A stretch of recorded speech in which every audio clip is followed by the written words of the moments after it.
Bill from Rockin' in Boston. I'm going to stay with Just Bill from Rockin' in Boston here. I'm here with Michelle Morgan here from Catching Hell. She did a kick-ass show earlier tonight. So I've known you for a long time. Yes, we have known each other for a very long time. In this music scene, we were just talking about how we have a beautiful music scene, what I call the social art music community. I'm sure there's many of them around the world. We have a beautiful music scene in Boston, but the thing is, it's so big. I just met someone tonight that's been in many shows the last 10 years. This happens. And now we're really great friends. You see them around. With Michelle here, she was on my radar way out here. I didn't know who she was, and all of a sudden she had playing guitar in my face. That's how it is. And all of a sudden you're friends.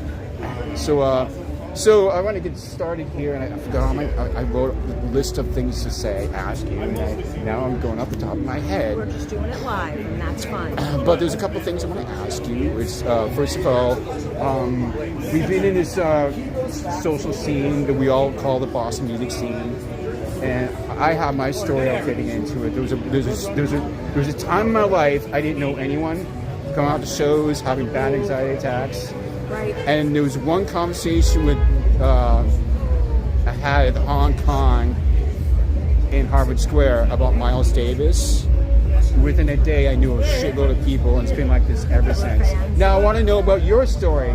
Like, how, you discovered you were in this scene we're all in. So, do you remember the first time you were in here? Yeah, I moved to Alston in 2000, and we had a house party at one point, and somebody that I knew a long time ago, Nate, was living down the street. He came over to the party, and he heard me playing my guitar in the house. He heard me playing Metallica, and he was roommates with my bandmate Duncan Wilder Johnson, and he was like, "Did you know Michelle played guitar?" He's like, "I don't know Michelle that well," and we met.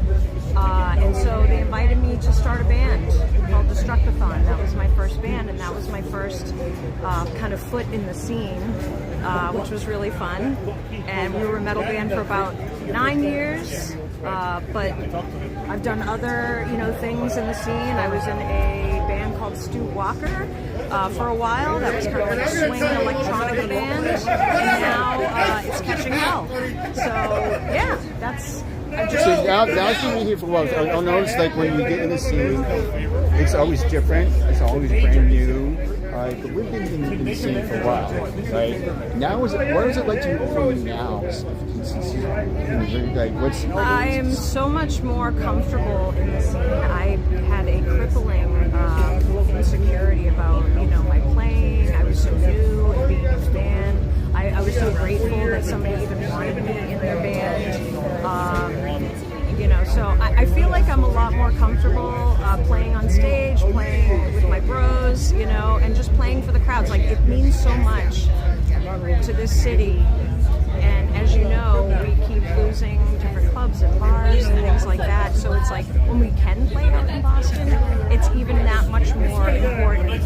And whatever energy we have in the room, we're feeding off of that. We're hoping that we're giving that energy out to whoever's So there. it's usually what I love about bands is when I really love a band, I don't have to like their type of music. Is if the energy pours out into the audience. I'm the photographer. Now I'm in the middle of it, and now I love you. You just made my life awesome. I don't have to be into music, which I'm usually into everyone's music at this point. It's really beautiful now because I feel like we've been in the scene for right now myself 26 years.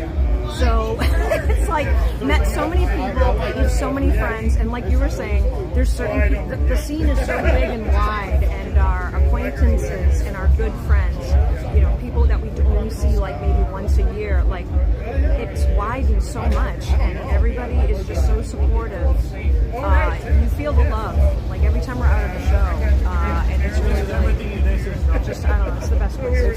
Yeah, one thing that I loved when I first got into it, it was the Tenderloins, I remember that band, and the Ghost Tone of Gold. But then they introduced me to all these bands, and there was so different styles, and instantly realized, I can't be stuck to one style. I have to it doesn't matter. It's me. I was a punk rocker, but I listened to this cast and everything else. It's the rock umbrella, right? Or everything falls under that. And it's like we can be playing a show with, you know, maybe a punk band or a hardcore band or whatever, and like that mix of genre is great because it's going to bring in all different people, and maybe we're getting exposure, they're getting exposure, and we're getting exposure to new people and new bands for this networking and keeping the scene alive. You know? Now I'm going to move on to something else. So you and I are a lot alike in terms of the artist, you know. So I'm compelled to create all the time, and I believe it's been in your life all this, you know, and it's in your blood. So obviously that you have other things besides music. You have jewelry. Yes. And I've known this for the whole time I've known you. But the thing is, here I'm talking to you, I don't know this much about you. So when did you get started? What got the passion into that? And if I can just bring up, this is how I met Bill, was because I was in the Alston Street Fair as a vendor selling my jewelry, and my car got towed, and he happened to be around, and he helped me get the car out. Okay, so forgot to help you with that. This is how we met. So really cool. But so I started making jewelry back in 2005. It was just a passion that I had because I love jewelry. I wear jewelry, and I used to just look at my own jewelry and say, how did they do that? Like, how did they make this? And so I started taking jewelry classes, and then just meeting people in the scene, and miraculously starting my own, you know, silver, bronze, brass, copper. I'm putting my energy into this creation, and I'm hoping that it passes on to the person, you know, who has bought it or commissioned me to make it. So really the stones, a lot of times, you know, all the stones have meaning behind them, whether it be personal meaning or wellness meaning, you know, for the chakras, if you're going to get into that spiritual side of it.